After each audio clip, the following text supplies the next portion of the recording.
Chapter 490, Sounds. The strange sounds Lumion heard echoed from a far-off realm, an elusive destination beyond his grasp. His heart tightened as he quickly removed the Eye of Truth, but the sounds remained. Bam, bam, bam, the sounds reverberated as if two massive rocks collided. Lumion witnessed sparks flying and dried leaves and branches catching fire. In the midst of the flames lay scattered bones.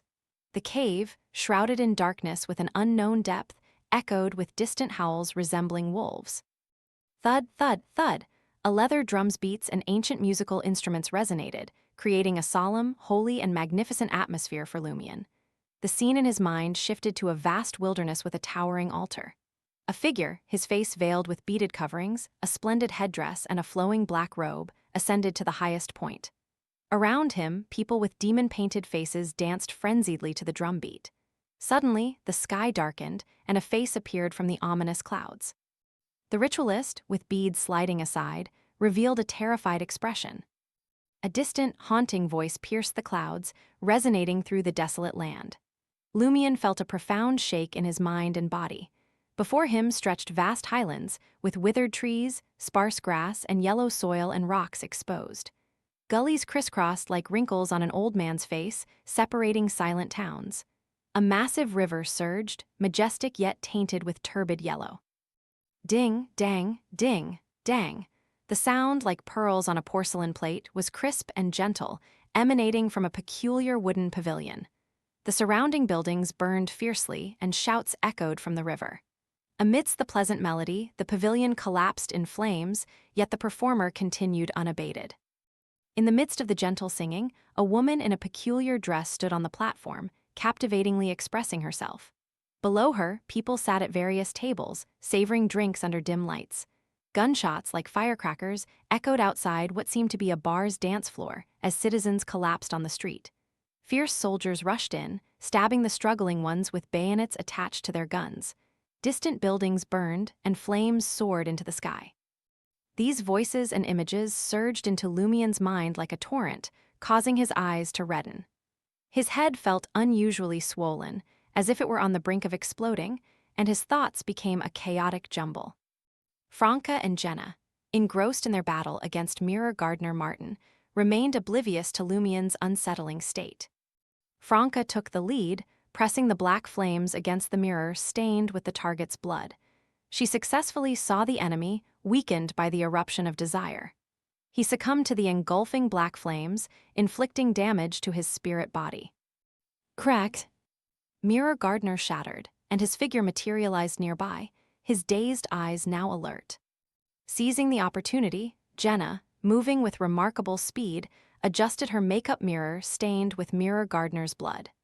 Pressing the black flames in her hand against it, Mirror Gardener was once again ignited by the demoness's black flames and subjected to another fatal curse.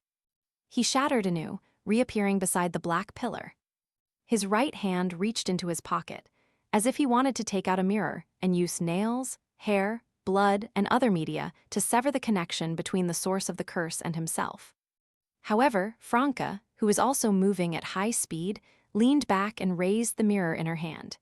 It made contact with her other hand, holding the flog boxing glove ablaze with black flames. The flames erupted within the mirror, thwarting Mirror Gardener's attempt at cursivating mirror magic.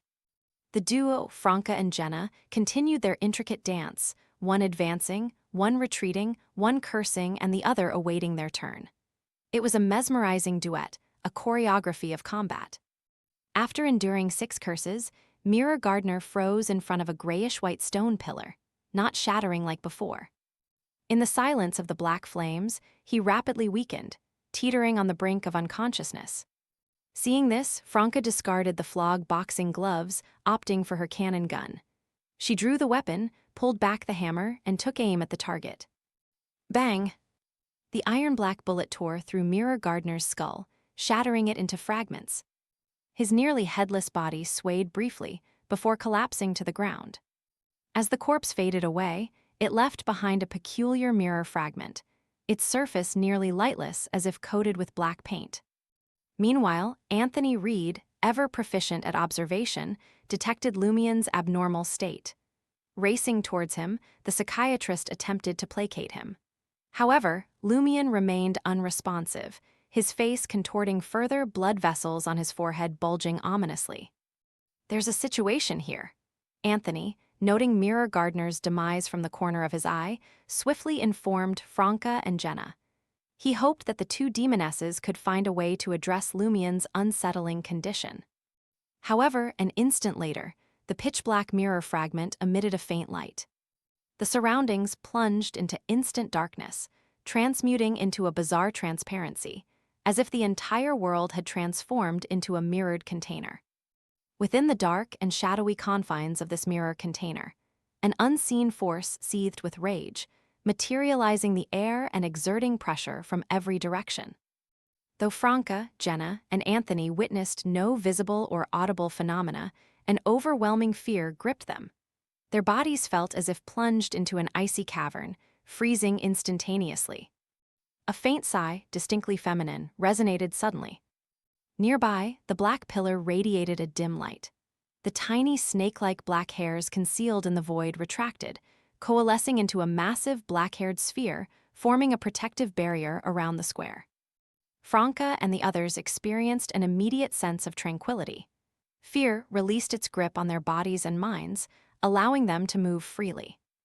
Meanwhile, Lumion's consciousness wrestled with an onslaught of voices and scenes, his rationality gradually eroding. Suddenly, he heard a voice. It was a male sigh. Then he saw a face and a figure, a man seated cross-legged in a serene room, adorned with a headdress and a blue robe. Though handsome, the man's eyes betrayed profound sorrow and pain, lending him a withered appearance. His gaze fixed on Lumion, comprehending the scenes unfolding, and he picked up a brown rod adorned with numerous white silk strands at one end, resting beside him. As the sigh persisted, the myriad sounds and images Lumion perceived vanished, replaced by overlapping shrill cries akin to curses. While Lumion couldn't comprehend the language, the phrase echoed in his mind, infused with the purest knowledge, enabling him to grasp its meaning. The voices converged into a torrent, laden with resentment and hatred. Celestial Master. At the base of the Deep Valley Quarry, the once busy hall now stood in partial ruins. The tumultuous activity had taken its toll, leaving many members of the machinery hivemind injured. Conscious of the need to avoid hindering their comrades' battles, these individuals strategically retreated. Claude, the mechanical giant, abruptly halted his movements, his colossal ears resonating with overlapping roars. Amidst the roars, a sigh descended from above, casting an eerie atmosphere upon the indistinct wilderness. In that wild expanse, numerous ethereal figures lingered, occasionally gazing at the sky and emitting haunting screams. Observing this mysterious transformation, Archbishop Hiramic refrained from seizing the opportunity to attack Claude directly. Instead, he swiftly withdrew from the crumbling hall, leading the remaining members of the machinery hivemind away from the illusory wilderness. The cybernetic eyes of the mechanical giant, with one resembling a ruby and the other an emerald, suddenly dimmed. It appeared as if intelligence had deserted him. Slowly turning around, Claude stepped into the surreal wilderness, seemingly intent on joining the lingering figures. Midway through, the mechanical giant turned to regard Archbishop Hiramic and his companions, gears spinning loudly.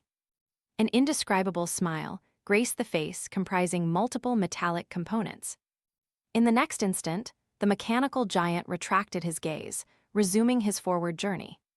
His figure gradually took on an illusionary quality, merging with the mysterious wilderness until both vanished into the unknown. In the depths of the fourth epoch trier, adjacent to the wall-like grayish-white fog, Magician and Justice materialized, their intense gazes fixed upon Lady Moon. She had lost her veil, revealing a vacant expression. The bestowed of the Great Mother, the lady who had nurtured a deity, stood in front of the gray fog, her shadow tainted by char. Magician and Justice were surprised to see this. Almost simultaneously, the wall-like grayish-white fog expanded, pulsating like a beating heart. Almost simultaneously, an imposing aura, one that seemed to look down upon all existence, permeated the surroundings. It quelled the earlier sigh that had echoed through the air. The grayish-white fog in the vicinity heightened its intensity, spreading in all directions once more, thickening the gray fog throughout the entirety of Fourth Epoch Trier. Him. So it's him. Justice and magician exchanged silent whispers. Unaffected by the adverse consequences targeting others, they persisted in their actions. The dazed Lady Moon immediately found herself shrouded in resplendent starlight.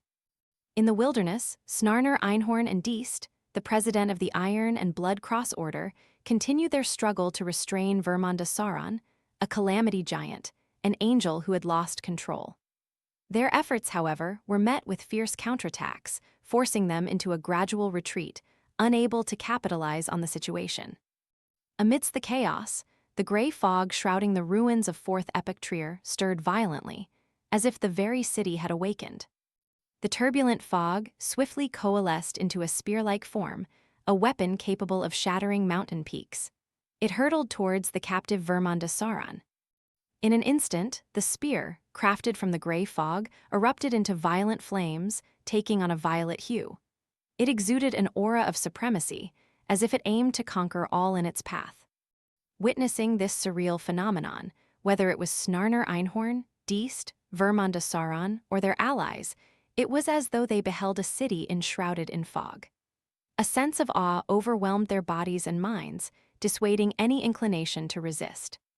The majestic purple flaming spear traversed a significant distance, impaling Vermanda Sauron, the calamity giant yet to regain mobility. His chest rent open, the colossal being was pinned to the wilderness. As the purple flames dissipated, a figure stood up from a genuflecting position. Clad in blood-stained black armor, adorned with long red hair, the youth exuded a handsome yet haunting presence.